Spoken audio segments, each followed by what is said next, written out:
నలుగురు ఆరోగ్యంగా ఉండాలని చెప్పి మేము కోరుకుంటున్నాం. ఈరోజు హాస్పిటల్గా చూడడానికి వచ్చినాం. ముస్తాక్ అహ్మద్ ఇతను 13 సంవత్సరాల నుంచి పిఎంజీలో పనిచేస్తుడు. ఒక నమ్మకస్తుడు, ఒక నమ్మకం గలవాడు. అతనికి ఫైట్ చేస్తే స్కల్ పైకి వెళ్ళి పోవడం వలన అతనికి ఆపరేషన్ చేసిండ్రు. అతను దేవుని వల్ల సేఫ్గా ఉండాలని కోరుకుంటూ సేఫ్గా ఉంటారు కూడా. ఇంతకన్నా పెద్దగా జరిగింది రాజేష్.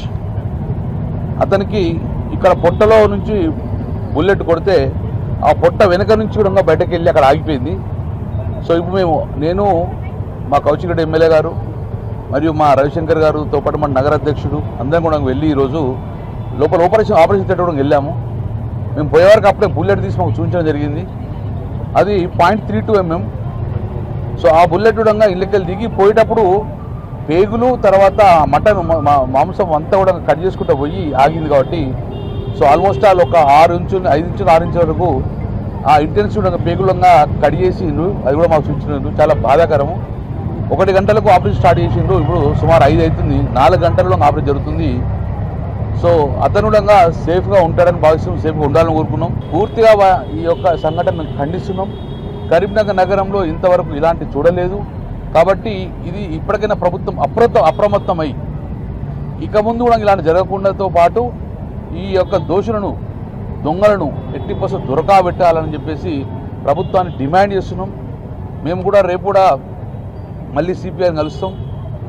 ఎటు వెళ్ళిర్రు, ఏ రూట్లో వెళ్ళిండ్రు, ఇంత నిర్లక్ష్యం ఎట్లా? యథేచ్ఛగా వచ్చి ఫైర్ చేసి స్కూటర్ మీద యథేచ్ఛగా పోతుండంటే ఏం ధైర్యం చూసుకున్నారు? ఎవరి ధైర్యం చూసుకొని చేసిండ్రు? ప్రభుత్వం ఫెయిల్యూర్ కనబడుతుంది ఇక్కడ.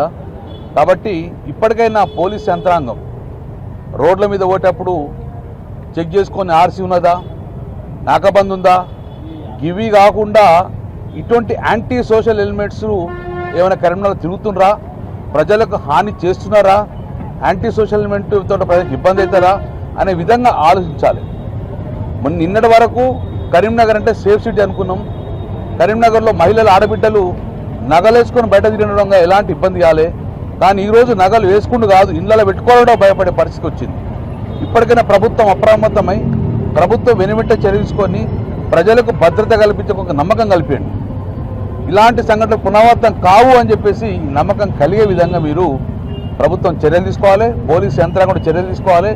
ఇక ముందు మేము బయటకు వెళ్ళాలంటే భయపడే స్థితికి రావద్దు. కాబట్టి భయపడే స్థితికి రాకుండా ఎట్టి పరిస్థితుల్లో ప్రజలకు నమ్మకం కలిగే విధంగా పోలీస్ చర్య ఉండాలని చెప్పడంగా బీఆర్ఎస్ పార్టీ పక్షాన డిమాండ్ చేస్తున్నాం. నాకామధ్య జరిగి 12 గంటల లోపల పోలీసుకు సవాలు వేసిందంటే ఎవరి ఫెయిల్యూరు అంటుండే.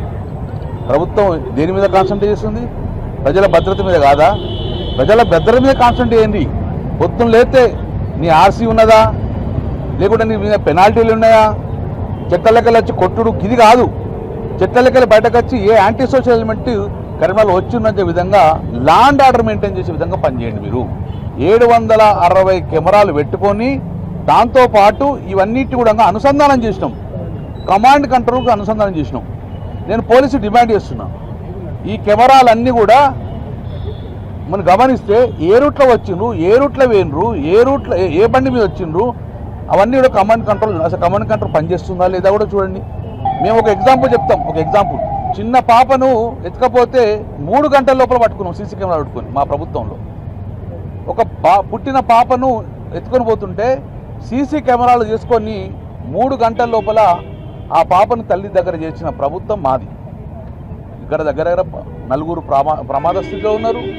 యథేచ్ఛగా తొడగొట్టిన ప్రభుత్వం మీద సవాలు విరిచి బైక్ల మీద పోతుండే, నగలు పెట్టుకొని పోతుంటే ఇంతవరకు కూడా ట్రేస్ కాలే. మాస్కులు లేకుండా మీరు ఏం చేస్తారో చేసుకోమని చెప్పేసి సీసీ కెమెరాకు ఫోర్స్ కొట్టుకోవడం పోయిందంటే ఈ ప్రభుత్వ నిర్లక్ష్యం కనబడతలేదా? మహేందర్ అంటే ధైర్య సాహసాలకు నేను నిజంగా వాళ్ళు అభినందిస్తున్నాను.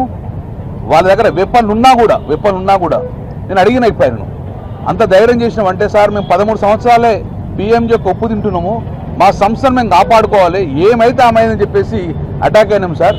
కానీ వాళ్ళు నిజంగా ఫైర్ చేస్తారని అనుకోలేదు, అయినా కానీ కూడా ధైర్యంగా చేసినామని చెప్పినాం. సో ఇలాంటి ధైర్యాన్ని అభినందిస్తున్నా. సంస్థలకు కూడా ఒక భయోందోళన గురి చేస్తుంది. కాబట్టి ఈ భయోందోళన కరీంనగర్ ప్రజలకు ప్రప్రదంగా వచ్చింది. కాబట్టి భయాలను దొరికితే బాధ్యత ప్రభుత్వం తీసుకోవాలని చెప్పి డిమాండ్ ఇచ్చింది. టీఆర్ఎస్ ప్రభుత్వంలో కమాండ్ కంట్రోల్ పనిచేస్తుంది, మరి ఇప్పుడు ఎందుకు మరి పనిచేస్తలేదు? పనిచేస్తే ఎందుకు దొరకరు? మీకు బావుపేట రూట్లో పోయిందని అనుకుంటారు. బావుపేట రూట్ల దగ్గర ఆసిఫ్ నగర్ దాకా కూడా కెమెరాలు ఉన్నాయి, గ్రానైట్ ఇండస్ట్రీ మొత్తం కెమెరాలు ఉన్నాయి. ఎక్కడ పోయింది నిఘా? సో ఇమ్మీడియట్గా ప్రభుత్వం స్పందించి ఒక స్పెషల్ టీం వేసి దోషులను దొంగలను తొందరగా పట్టుకోవాలని చెప్తున్నాను. 750 సీసీ కెమెరా పనిచేస్తున్నా లేవా? కమాండ్ కంట్రోల్ పనిచేస్తా లేదా? చేయకపోతే వెంటనే ఇవ్వరు యాక్టివేట్ చేయమని ఉండని ప్రభుత్వం డిమాండ్ చేసింది.